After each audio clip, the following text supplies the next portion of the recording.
राम राम, जय हिंद। देखो, एसएससी निकालना है तो दिमाग में एक चीज़ अच्छे से बिठा लो, ठीक है। वो है दिमाग का कचरा मत बनाओ, डस्टबिन मत बनाओ। कचरा तो छोड़ दो, डस्टबिन मत बनाओ। डस्टबिन का मतलब क्या होता है? देखो, एसएससी की जब तैयारी करते हो या किसी भी एग्ज़ाम की तैयारी करते हो तो दिमाग का डस्टबिन का मतलब ये होता है, कोई भी आता है अपनी इन्फॉर्मेशन तुम पे डालता है और तुम उसको अडॉप्ट कर लेते हो, उसी के अनुसार चलने लगते हो, तो तुम एक तरीके के हो गए डस्टबिन। तो अगर डस्टबिन बन रहे हो तो एग्ज़ाम क्रैक नहीं होगा, इस बात को बिल्कुल नोट करके रख लो, ठीक है। अब करना क्या है? देखो, सबसे पहले अपने दिमाग को तुम्हें जिंदा करना पड़ेगा, ठीक है। अपने दिमाग को क्या करना पड़ेगा? जिंदा करना पड़ेगा। वो कैसे होगा? देखो, क्या होगा जब तुम एसएससी की तैयारी करते हो तो एक तो तुम्हारे टीचर्स होते हैं, ठीक है, जिनकी तुम्हें नीड होती है।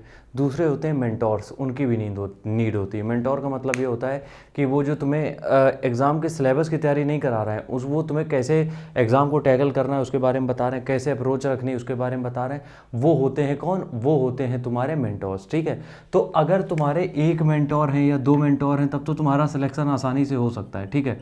लेकिन आजकल यूट्यूब में देखोगे, कम से कम जो भी सिलेक्शन ले लेता है, ठीक है, वो टीचर बन जाता है। जिसका भी सिलेक्शन हो गया वो बन गया टीचर, ठीक है। अब ऐसे में दिक्कत क्या होती है? इसमें दिक्कत ये होती है कि हज़ारों इंस्पेक्टर हर साल तैयार होते हैं, ठीक है। तो हज़ारों जो टीचर्स हैं वो इस समय बन के बाहर आ रहे हैं, ठीक है। हज़ारों टीचर्स जो बन के आ रहे हैं वो हज़ारों सिलेक्शन जो लिए हैं इन्होंने, वही टीचर बन के आ रहे हैं। तो ये जो टीचर बन के आ रहे हैं ये तुम्हें कुछ भी ज्ञान देने के लिए आएंगे। क्यों? क्योंकि इसके बाद ये कुछ दिन बाद तुम्हें ये अपना कोर्स बेचने लगेंगे, क्योंकि यही पढ़ाने लगेंगे। कुछ दिन बाद ये तुम्हें किताबें बेचने लगेंगे, कोई मॉक सीरीज़ बेचने लगेंगे, कुछ भी बेचने लग जाएंगे, ठीक है। अब अगर तुम डस्टबिन हो तो तुम्हें नहीं पता है कि तुम्हारे लिए अच्छा क्या है बुरा क्या है, तुम सबकी चीज़ें अडॉप्ट करते जाओगे तो तुम्हारा सिलेक्शन बहुत दूर जा रहा है। फिर तुम्हारा सिलेक्शन बहुत दूर जा रहा है। और दूसरी चीज़ यहाँ पे, चलो ये तो हो गई इनकी बात, दूसरी चीज़ ये हो गई कि सोशल मीडिया में बहुत सारी चीज़ें चलती हैं। सोशल मीडिया पे बहुत सारी चीज़ें चलती हैं, जैसे कि अगर कोई कंट्रोवर्सी हो गई उसको देखने में लग गए तो चला गया टाइम। बहुत सारी चीज़ें चल रही हैं और यकीन मानो तुम अगर सब पे ध्यान दे रहे हो तब भी तुम डस्टबिन हो। तो सबसे मेन चीज़ यहाँ पे ये है कि हमें चाहिए एक सिलेक्शन, हमें चाहिए एक नौकरी, हमें चाहिए एसएससी से एक नौकरी, ठीक है। अब ऐसे में हमें ये पता होना चाहिए कि हमें उस नौकरी के लिए पढ़ना कितना है, कहाँ से पढ़ना है और बस कितना ही पढ़ना है। बस ये नहीं कि जो सब बता रहे हैं हम उसी को सबको अप्लाई करते चले जाएंगे, तो वो हो गए डस्टबिन अपन।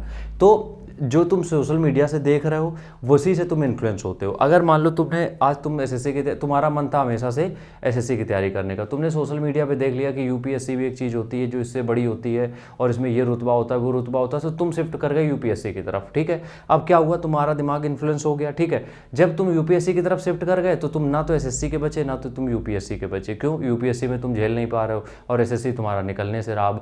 तो यही कहने का मतलब है कि अगर तुम डस्टबिन बन जाते हो, हर एक कूड़ा अपने ऊपर ले रहे हो, तो यकीन मानो तुम्हारा सिलेक्शन दूर नहीं है, खत्म है, ये समझ लो।